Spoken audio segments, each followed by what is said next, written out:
السلام علیکم ورحمۃ اللہ وبرکاتہ۔ چار محرم الحرام کے بارے میں اہل بیت کی فضیلت، عظمت، تعظیم قرآن اور حدیث کی روشنی میں ہم نے آپ کو بیان کی۔ آج صحابہ کرام کے، بزرگان دین کے، اولیاء کرام کے واقعات بیان کرتے ہیں، جس میں انہوں نے اہل بیت کی تعظیم کی کہ کس طرح اہل بیت کی، اہل پنتن پاک کی تعظیم و عزت کرنی چاہیے۔ سب مل کے ایک دفعہ رسول کائنات صلی اللہ علیہ وآلہ وسلم، ان کی آل و صحابہ کرام پنتن پاک پہ درود شریف کا نذرانہ پیش کریں۔ اللہم صلی علی سیدنا و مولانا محمد وعلی آلہ و اصحابہ وبارک وسلم۔ اللہم صلی علی سیدنا و مولانا محمد وعلی آلہ و اصحابہ وبارک وسلم۔ اللہم صلی علی سیدنا مولانا محمد وعلی آلہ و اصحابہ وبارک وسلم۔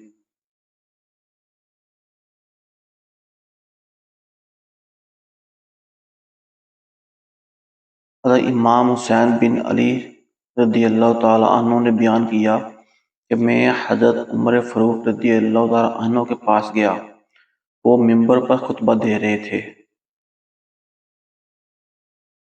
میں بھی منبر پر چڑھ گیا اور کہا، یعنی یہ میرے باپ کا منبر ہے، اتریے اور اپنے باپ کے منبر پر جائیے۔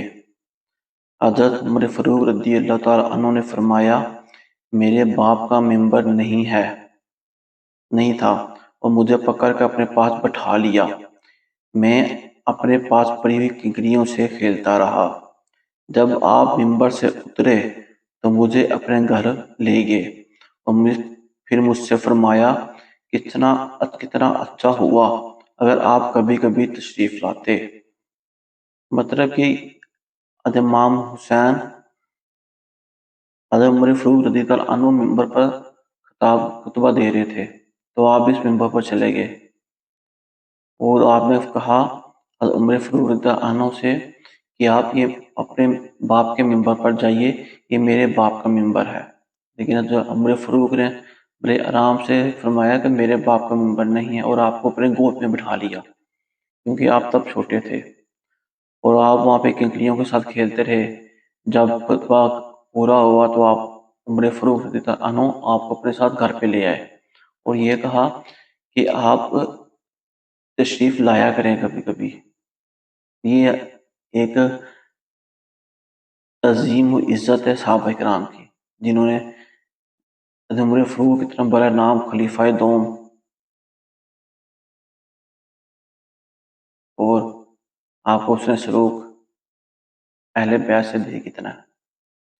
ایک اور واقعہ اسی طرح کا ہے۔ امام حسین رضی اللہ عنہ فرماتے ہیں، میں ایک دن حضرت عمر فاروق سے ملنے کے لیے گیا تو وہاں پہ حضرت معاویہ رضی اللہ عنہ اور آپ دونوں تنہائی میں باتیں کر رہے تھے، اور جو آپ کے صاحبزادے ہیں عبداللہ بن عمر رضی اللہ عنہ وہ دروازے پر کھڑے تھے۔ امام حسین فرماتے ہیں کہ میں جب گیا تو وہ دروازے پر کھڑے تھے، تو میں نے ان کو تنہائی میں باتیں کر رہے تھے تو میں نے ان کو ڈسٹرب نہیں کیا، اور میں دروازے سے ہی حضرت عبداللہ بن عمر کے ساتھ واپس آ گیا۔ تو پھر جب حضرت عمر فاروق رضی اللہ عنہ سے آپ امام حسین رضی اللہ عنہ کی ملاقات ہوئی تو حضرت عمر فاروق نے پوچھا کہ میں نے آپ کو نہیں دیکھا، آپ آئے تھے ملنے کے لیے؟ تو آپ نے فرمایا، امام حسین رضی اللہ عنہ نے فرمایا، جی میں آیا تھا، میں امیر المومنین میں آیا تھا، لیکن آپ امیر معاویہ رضی اللہ عنہ سے گفتگو فرما رہے تھے، تو میں عبداللہ بن عمر کے ساتھ ہی، وہ دروازے پر کھڑے تھے، میں ان کے ساتھ ہی واپس آ گیا۔ تو حضرت عمر فاروق رضی اللہ تعالی عنہ نے فرمایا، آپ ابن عمر سے زیادہ حقدار ہیں، آپ ہمارے سروں کے بال ہیں، آپ کی برکت سے ہی ہمارے سروں میں بال اگے ہیں. میں تزیم کی عزت دیا کہ کہتے ہیں سر ایک اعلیٰ مقام ہے، جسم کا حصہ ہے، تو اتنی عزت دی کہ آپ ہمارے سروں کے بال بھی آپ ہی کی برکت سے اگے ہوئے ہیں. کہ اپنی اولاد سے زیادہ آپ نے امام حسین رضی اللہ عنہ کو عزت دی، بتایا کہ آپ کی عزت ان سے زیادہ، آپ کا حق ان سے زیادہ ہے. حضرت عبداللہ بن حسن رضی اللہ عنہ حضرت عمر بن عبدالعزیز رضی اللہ عنہ کے پاس تشریف لے گئے. وہ 9 عمر تھے، ان کی بڑی بڑی زلفیں تھیں.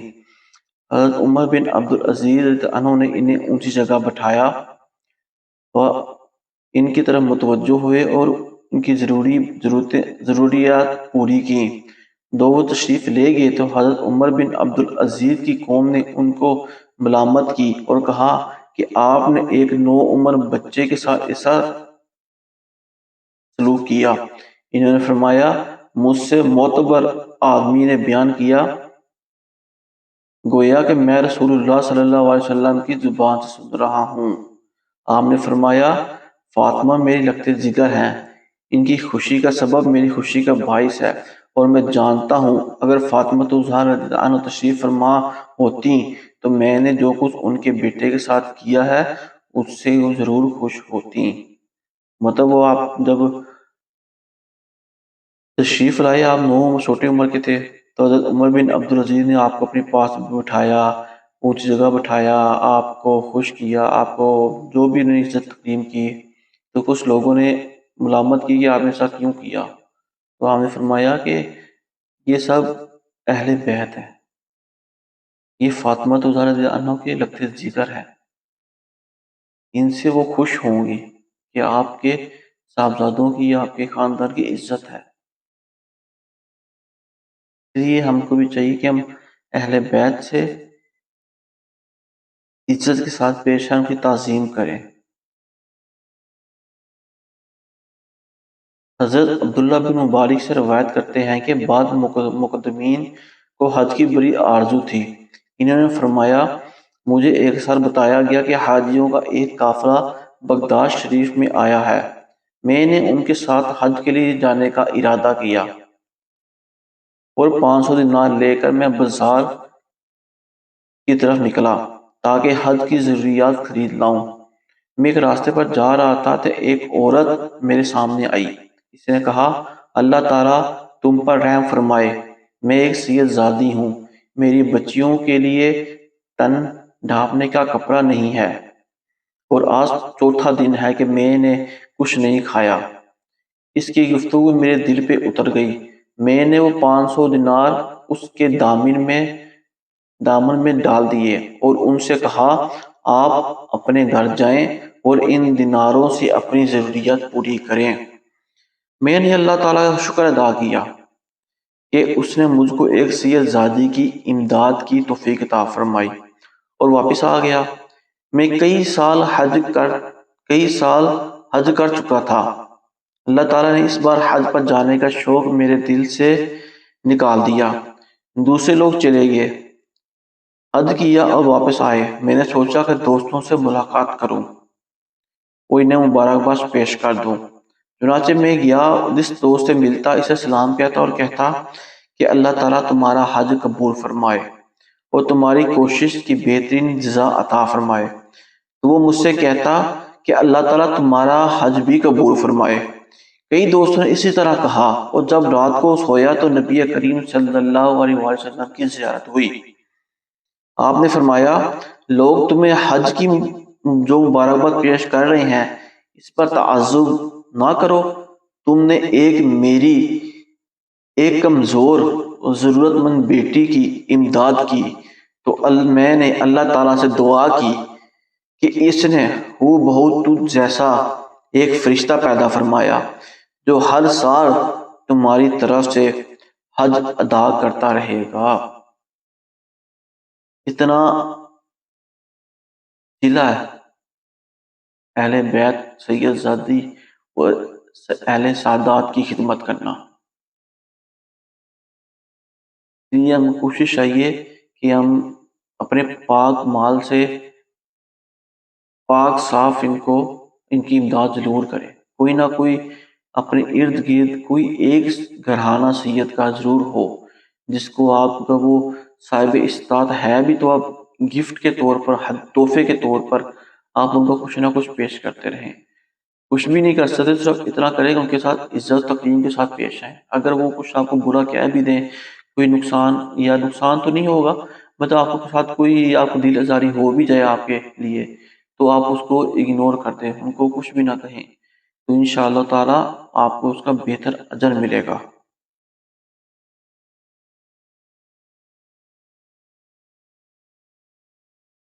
بلخ میں ایک علوی قیام پذیر تھا، اس کی بیوی اور چند بیٹیاں تھیں۔ قضائے الہی سے وہ شخص فوت ہو گیا۔ ان کی بیوی کہتی ہیں کہ میں شماتات عداد کے خوف سے سمرقند چلی گئی اور وہاں سخت سردی میں پہنچی۔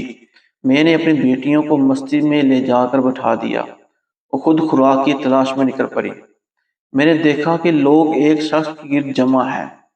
میں نے اس کے بارے میں دریافت کیا تو لوگوں نے بتایا کہ یہ رئیس شہر ہے۔ میں اس کے پاس پہنچی اور اپنا حال زر بیان کیا۔ اس نے کہا میں علوی ہونے پر گواہ پیش کروں۔ اس نے میری طرف کوئی توجہ نہیں کی۔ میں مسجد کی طرف واپس چل پڑی۔ میں نے راستے میں بلند جگہ پر ایک بوڑھا بیٹھا ہوا دیکھا جس کے گرد کچھ لوگ جمع تھے۔ میں نے پوچھا یہ کون ہے؟ لوگوں نے کہا یہ محافظ شہر ہے اور مجوسی ہے۔ میں نے سوچا ممکن ہے کہ اس سے کچھ فائدہ حاصل ہو جائے، چنانچہ میں اس کے پاس پہنچی، اپنی داستان بیان کی اور شہر کے رئیس کے ساتھ جو واقعہ پیش آیا اسے بھی بیان کیا اور اسے بتایا کہ میری بچیاں مسجد میں ہیں اور ان کے کھانے پینے کے لیے کوئی چیز نہیں ہے۔ اس نے اپنے غلام کو بلایا اور کہا اپنی ملکہ یعنی میری بیوی سے کہہ دو کہ وہ کپڑے پہن کر اور تیار ہو کر آ جائیں۔ چنانچہ وہ آ گئی اور اس کے ساتھ چند کنیزیں بھی تھیں۔ بورے نے اپنی بیوی سے کہا اس عورت کے ساتھ فلاں مسجد میں چلی جا اور اس کی بیٹیوں کو اپنے گھر لے آ۔ وہ میرے ساتھ گئی اور بچیوں کو اپنے گھر لے آئیں۔ شیخ نے اپنے گھر میں ہمارے لیے الگ رہائش گاہ مقرر کی، غسل کا انتظام کیا، ہمیں بہترین کپڑے پہنائے اور طرح طرح کے کھانے کھلائے۔ جب آدھی رات ہوئی تو رئیس شہر نے خواب میں دیکھا کہ قیامت قائم ہو گئی ہے اور رسول اکرم صلی اللہ علیہ وسلم کا سر انور پر رہ رہا ہے۔ آپ نے اس رئیس سے اراد فرمایا۔ اس نے عرض کیا حضور آپ مجھ سے اراد فرما رہے ہیں، حالانکہ میں مسلمان ہوں۔ نبی کریم صلی اللہ علیہ وسلم نے فرمایا اپنے مسلمان ہونے پر گواہ پیش کرو۔ وہ شخص حیرت زدہ ہو گیا۔ نبی کریم صلی اللہ علیہ وسلم نے فرمایا تو نے اس علوی عورت سے جو کچھ کہا تھا اسے بھول گیا؟ یہ محل جو تمہاری نگاہوں کے سامنے ہے یہ اس شیخ کا ہے جس کے گھر میں اس وقت وہ عورت ہے۔ رئیس بیدار ہوا تو رو رہا تھا اور اپنے منہ پر تماچے مار رہا تھا۔ اس نے اپنے غلاموں کو اس عورت کی تلاش میں بھیجا اور خود بھی تلاش میں نکلا۔ اسے بتایا گیا کہ وہ عورت مجوسی کے گھر میں قیام پذیر ہے۔ یہ رئیس اسی مجوسی کے پاس گیا اور کہا وہ علوی عورت کہاں ہے؟ اس نے کہا میرے گھر میں ہے۔ رئیس نے کہا اسے میرے پاس یہاں بھیج دو۔ شیخ نے کہا یہ نہیں ہو سکتا۔ رئیس نے کہا مجھ سے یہ 1000 دینار لے لو اور یہ اسے میرے یہاں بھیج دو۔ شیخ نے کہا قسم خدا کی ایسا نہیں ہو سکتا، اگرچہ تم 1,00,000 دینار بھی دو۔ جب رئیس نے زیادہ اصرار کیا تو شیخ نے اس کو کہا جو خواب تم نے دیکھا ہے میں نے بھی دیکھا ہے اور جو محل تم نے دیکھا ہے وہ واقعی میرا ہے۔ تم اس لیے مجھ پر فخر کر رہے ہو کہ تم مسلمان ہو۔ باخدا وہ علوی خاتون جیسے ہی ہمارے گھر میں آئی ہم سب نے ان کے ہاتھ پر مسلمان ہو گئے، ان کی برکتیں ہمیں حاصل ہو چکی ہیں۔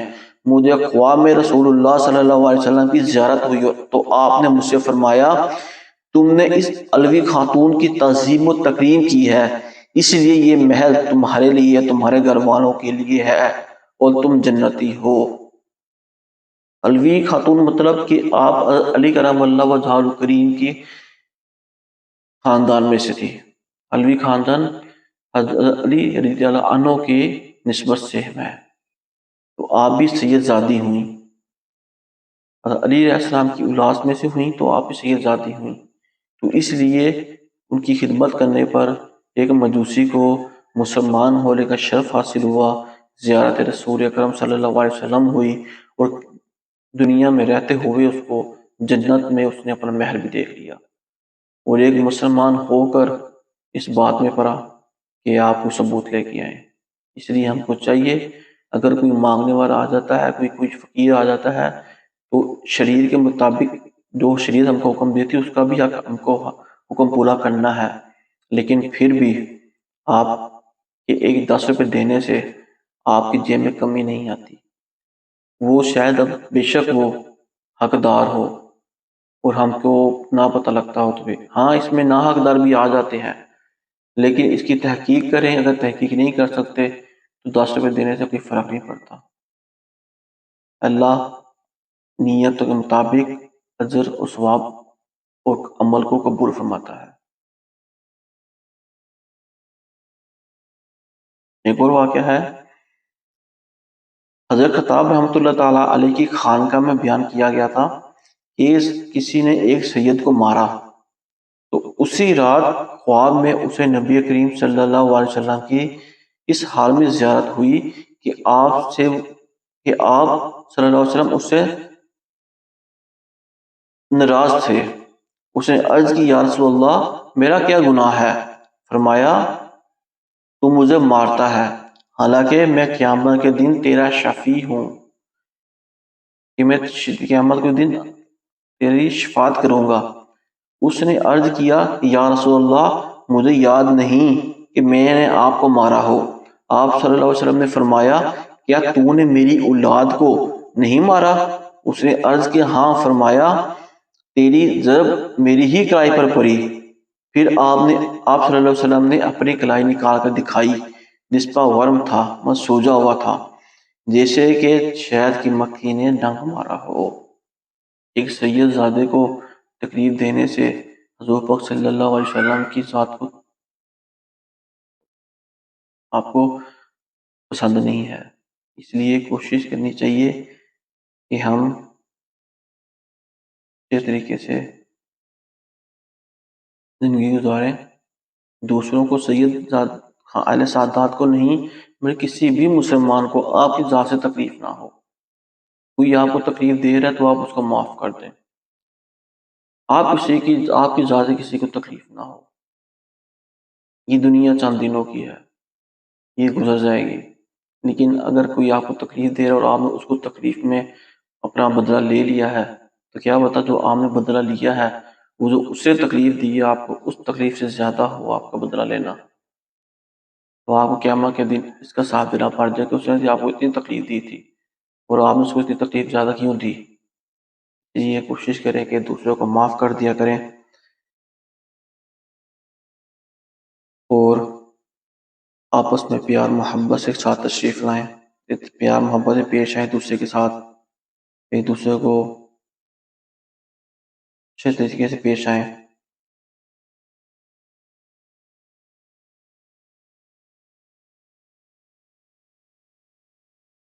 اللہ تعالیٰ ہم کو نیک کام کرنے کی توفیق عطا فرمائے۔ وصلی اللہ تبارک و تعالی وسلم علی نبی کریم وعلی آلہ وصحابہ واہل بیتہ اجمعین برحمتک یا ارحم الراحمین۔ ان حرمت کے دنوں میں، بابرکت دنوں میں زیادہ سے زیادہ درود شریف پڑھیں، زیادہ سے زیادہ لنگر اور نیات تقسیم کریں۔ آج 4 محرم الحرام ہے، کل 5 محرم الحرام میں حضرت بابا فرید الدین گنج شکر رحمۃ اللہ تعالی کا عرس مبارک ہے، تو آپ کی بھی بہت زیادہ فضیلتیں ہیں۔ خانقاہ قادری جہانگیریہ میں ہر ماہ حضرت بابا فرید الدین گنج شکر رحمۃ اللہ تعالی علیہ کی نسبت سے 5 تاریخ چاند کی 5 تاریخ کو محفل ختم خواجگان کا انعقاد کیا جاتا ہے۔ محفل کی بہت سی برکتیں ہیں، بہت سے راز و نیاز ہیں، اور اگر کوئی بھی ہماری اس محفل میں اپنی کوئی بھی پریشانی، حاجت، زائد حاجت ہو، دینی دنیاوی حاجت لے کے 5 محفلیں مسلسل اس نیت سے محفل میں شرکت کرے کہ میری یہ حاجت پوری ہو جائے، تو انشاءاللہ تعالیٰ 5 محفل میں آنے سے اس کی وہ حاجت پوری ہو جاتی ہے۔ یہ بابا جی کا اور میاں حضور کا اور سلسلے کے بزرگوں کا خانقاہ قادری جہانگیریہ پر خاص نظر ہے۔ بابا جی کی خاص نظر ہے کہ آپ کی نسبت سے 5 محرم 5 محفلوں میں شرکت کرنے والے کی دعائیں قبول ہو جاتی ہیں، اور اگر کوئی مسلسل ان محفلوں میں آنا شروع ہو جائے تو ان کی دینی و دنیاوی حاجات بغیر دعائیں مانگے پوری ہونا شروع ہو جاتی ہیں۔ اللہ ان کو سیدھی راہ پر چلنے کی طرف آ جاتے ہیں۔